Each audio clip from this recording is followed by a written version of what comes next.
जो फाउंडर है उसे एंजल इन्वेस्टर को कितनी इक्विटी देनी चाहिए, बहुत इंपॉर्टेंट क्वेश्चन है। कभी कभार जो है फाउंडर्स गड़बड़ कर देते हैं इस चीज़ में, तो आप प्लीज़ गाइड करिए उन्हें कि कितनी परसेंट इक्विटी एक्चुअली देनी चाहिए। देखिए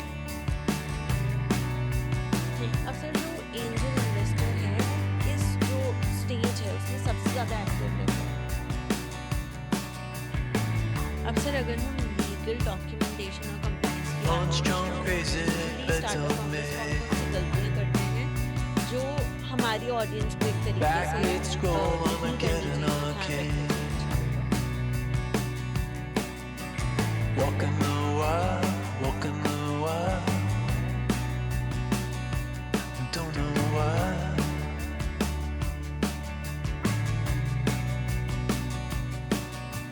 Cars play cowgirls and numberless chat.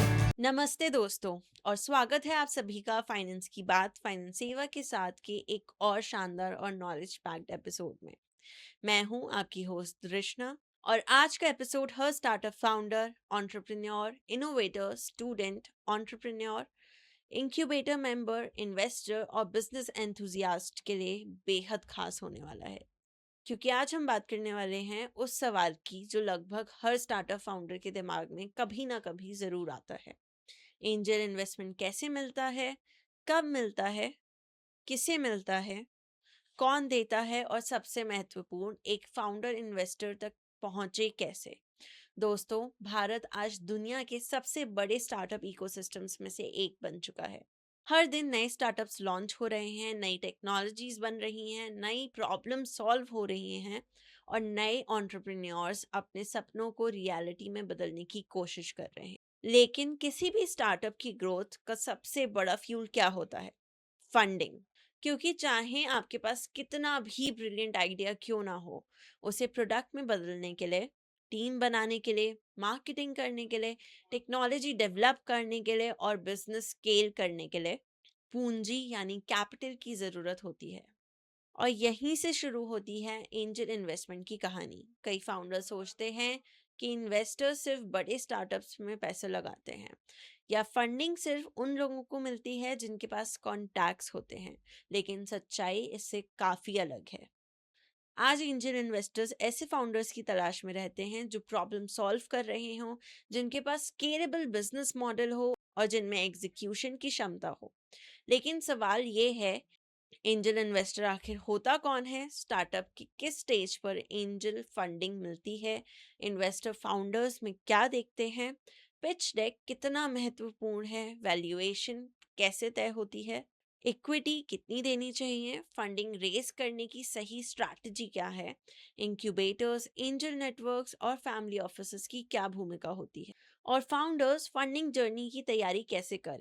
इन्हीं सभी महत्वपूर्ण सवालों का आज हम विस्तार में चर्चा करेंगे और इस विषय को समझने के लिए हमारे साथ जुड़े हैं देश के जाने माने financial adviser, startup funding expert और फाइनेंस सेवा के सीईओ सीए विकास जैन जी, जो पिछले 25 वर्षों से एंटरप्रेन्योर्स, स्टार्टअप्स, एमएसएमईज और ग्रोइंग बिजनेसेस को funding, debt syndication, equity raise और स्ट्रैटेजिक फाइनेंशियल एडवाइजरी प्रदान कर रहे हैं।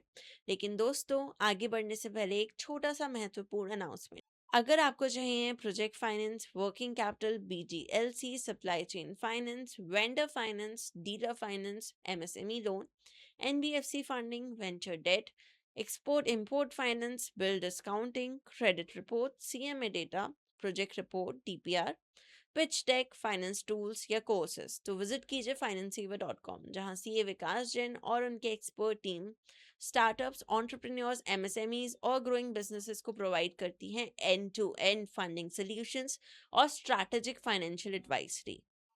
और दोस्तों, फाइनेंस सेवा प्लेटफॉर्म के साथ जुड़े हैं 1300 प्लस इंक्यूबेटर्स और 1600 प्लस ऑल्टरनेटिव इन्वेस्टमेंट फंड्स, साथ ही अनेक venture capital funds, angel investors, family offices, banks और एनबीएफसीज, जिससे फाउंडर्स को फंडिंग और ग्रोथ अपॉर्चुनिटीज तक पहुंचने में मदद मिलती है।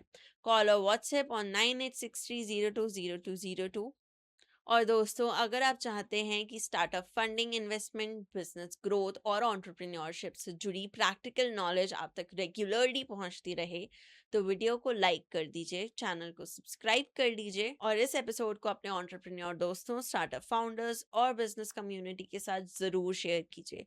कमेंट में लिखिए एंजल फंडिंग, क्योंकि हमारा मिशन है 10 मिलियन एंटरप्रेन्योर्स तक स्मार्ट फाइनेंस नॉलेज पहुंचाना। तो चलिए शुरू करते हैं आज का शानदार एपिसोड और स्वागत करते हैं हमारे special guest CA Vikas Jain ji. Okay audience, तो अब हम वेलकम करते हैं आज के हमारी पॉडकास्ट गेस्ट का, CA Vikas Jain ji. Welcome sir on our podcast. How are you? Fine, Dashna. Fine, listeners. तो सर, आज हम आए हैं एक और नए टॉपिक के साथ which is very important for startups. जितने Yeah. भी स्टार्टअप फाउंडर्स हैं या फिर जो नया बिजनेस स्टार्ट कर रहे हैं या फिर जो लोग फंडिंग उठाना चाहते हैं, उनके लिए बहुत ही इंपॉर्टेंट पॉडकास्ट है, क्योंकि आज हम बात करने वाले हैं एंजल इन्वेस्टिंग के बारे में। जी एज़ यू नो, बहुत ही इम्पॉर्टेंट टॉपिक है, क्योंकि मोस्टली जो फाउंडर्स होते हैं उनको नहीं पता होता कि इसका प्रोसीजर क्या रहता है, क्या सही स्टेज होती है एक जो है एंजल इन्वेस्टिंग उठाने की। तो आज हम सब कुछ डिस्कस करेंगे। So let's get started with the Yeah. Podcast sir. Yeah. Okay sir, so मेरा सबसे पहला क्वेश्चन आपसे ये है कि एंजल इन्वेस्टिंग होती क्या है, because most of our audience, like some people होंगे जिनको आइडिया नहीं होगा कि एंजल इन्वेस्टिंग आखिर होती क्या है। तो आप प्लीज़ उनको एक्सप्लेन करिए कि एंजल इन्वेस्टिंग क्या होती है। देखिए, एंजल इन्वेस्टर वो इन्वेस्टर्स होते हैं जो अपना पर्सनल मनी किसी आइडिया में प्री सीड लेवल पर लगाते हैं। मतलब कोई किसी के मान लो कोई स्टार्टअप है, ठीक है, वो कोई पर्टिकुलर प्रॉब्लम्स को सॉल्व करना चाह रहा है, उसके लिए उसने कोई अपना सॉल्यूशन बनाया है, राइट। और वो बहुत ही इनिशियल लेवल पर है, क्योंकि प्रोटोटाइप प्रोडक्ट बनाने के लिए भी पैसा चाहिए होता है, अकेला आइडिया होने से बात नहीं बनती है। राइट। तो उस स्टेज पर लोग जो भी बड़े बैंक्स हैं या एनबीएफसीज हैं या फिर हम कोई वीसी की बात करें या पी की बात करें, वो लोग नहीं आते।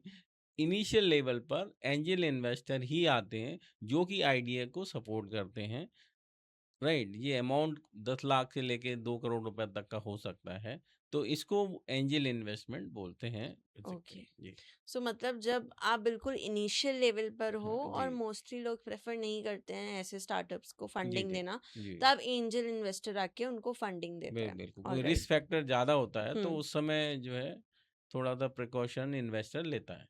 ओके। जी अब सर, एक कंफ्यूजन आता है, लोग अक्सर एंजल इन्वेस्टर और वेंचर कैपिटलिस्ट में डिफरेंशिएट करना, मतलब उनको समझ नहीं आता कि क्या डिफरेंस है मेजर। जी तो जी एक वेंचर कैपिटलिस्ट और एक एंजल इन्वेस्टर में क्या डिफरेंस होता है? देखिए, जो दो इसमें हम 3 कैटेगरी में इसको डिफरेंस को डिवाइड कर सकते हैं।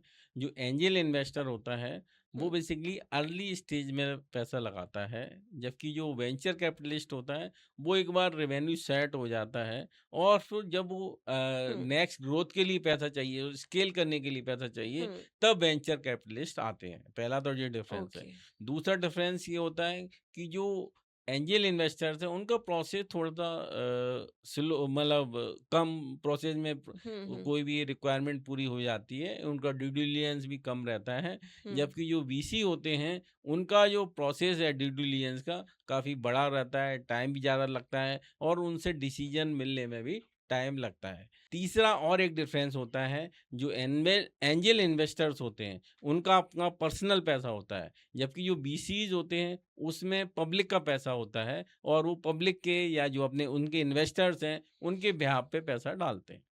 ओके, मतलब एंजल इन्वेस्टिंग जो होती है वो इनिशियल स्टेज पर ही हो जी जी जाती जी है, जी बट वेंचर जो कैपिटलिस्ट होते हैं वो तब पैसा डालते हैं जब ऑलरेडी चीज़ें वर्क करना स्टार्ट कर स्टार्ट चुकी हैं और कर थोड़ा जाते हैं, टाइम हो रेवेन्यू, जाए। हाँ, रेवेन्यू चालू और हो जाता है ना, तब वो पैसा तो ये मिलता है। मेजर डिफरेंस होता जी है। जी जी जी अगर आप business loan, project report, bank finance, MSME funding और ऐसी ही इंपॉर्टेंट फाइनेंस टॉपिक्स को आसान भाषा में समझना चाहते हैं, तो फाइनेंस सेवा और फाइनेंस सेवा क्लिप्स के यूट्यूब चैनल को अभी सब्सक्राइब कर लीजिए।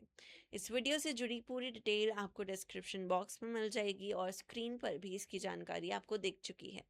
financesaver.com एक ऐसा प्लेटफॉर्म है जो आपको मल्टीपल लोन सर्विसेज प्रोवाइड करता है। ये लोग 80+ लोन प्रोडक्ट्स में डील करते हैं और 150+ बैंक्स, एनबीएफसीज और फाइनेंशियल इंस्टीट्यूशंस के साथ काम करते हैं। यानी अगर आपको अपने बिजनेस, प्रोजेक्ट या वर्किंग कैपिटल के लिए सही फंडिंग ऑप्शन चाहिए, तो फाइनेंस सेवा आपके लिए एक स्ट्रॉन्ग फाइनेंशियल सपोर्ट बन सकता है। सिर्फ लोन ही नहीं, फाइनेंस सेवा आपको प्रोजेक्ट रिपोर्ट बनाने में भी हेल्प करता है। इनकी खास बात यह है कि इन्होंने प्रोजेक्ट रिपोर्ट प्रिपरेशन के लिए अपना इन हाउस सॉफ्टवेयर डेवलप किया है, जिससे सीए, कंसल्टेंट्स, लोन एडवाइजर्स और बिजनेस ओनर्स अपनी रिपोर्ट्स को फास्ट, प्रोफेशनल और इफेक्टिव तरीके से तैयार कर सकते हैं। इसके अलावा फाइनेंस सेवा ऑनलाइन फाइनेंस कोर्सेज भी प्रोवाइड करता है, जो खास तौर पर एमएसएमई ओनर्स, कंसल्टेंट्स और बिजनेस लर्नर्स के लिए बहुत यूजफुल है। अगर आप सीखना चाहते हैं बिजनेस फाइनेंस कैसे मैनेज करें, बैंक फंडिंग कैसे लें, फाइनेंशियल डॉक्यूमेंट कैसे तैयार करें और फाइनेंस नॉलेज को प्रैक्टिकली बिजनेस में कैसे इम्प्लीमेंट करें, तो फाइनेंस सेवा आपके लिए कंप्लीट लर्निंग प्लेटफॉर्म है। और अगर आप एक स्टार्टअप फाउंडर हैं और फंड्स रेज करना चाहते हैं, तो financesaver.com आपके लिए और भी पावरफुल सोल्यूशन लेकर आता है। यहाँ आपको मिलता है 1300 प्लस इंक्यूबेटर्स का support, 1600 plus alternative investment funds का एक्सेस, यानी आप अपनी इक्विटी रेजिंग जर्नी को आसान, फास्ट और स्ट्रक्चर्ड बना सकते हैं। लोन गाइडेंस या फंडिंग चाहिए, विजिट करिए financesaver.com और कॉल करिए 9863020202। और अगर आप चाहते हैं सीए विकास जैन से एक्सक्लूसिव टिप्स, प्रैक्टिकल गाइडेंस और पर्सनल कंसल्टेशन, तो फाइनेंस सेवा चैनल की पेड मेंबरशिप ज़रूर ज्वाइन करें। तो अगर आप चाहते हैं कि आपको फाइनेंस, लोन्स, प्रोजेक्ट रिपोर्ट्स और बिजनेस फंडिंग की सही और प्रैक्टिकल नॉलेज मिलती रहे, तो लाइक, सब्सक्राइब और शेयर करना बिल्कुल मत भूलिए। और अगर आप ये फुल वीडियो देखना चाहते हैं तो अभी जाकर डिस्क्रिप्शन बॉक्स में दिए गए लिंक पर क्लिक करें। धन्यवाद। फाइनेंस की टेंशन को बोलो बाय बाय। आज ही जुड़े financesaver.com के साथ।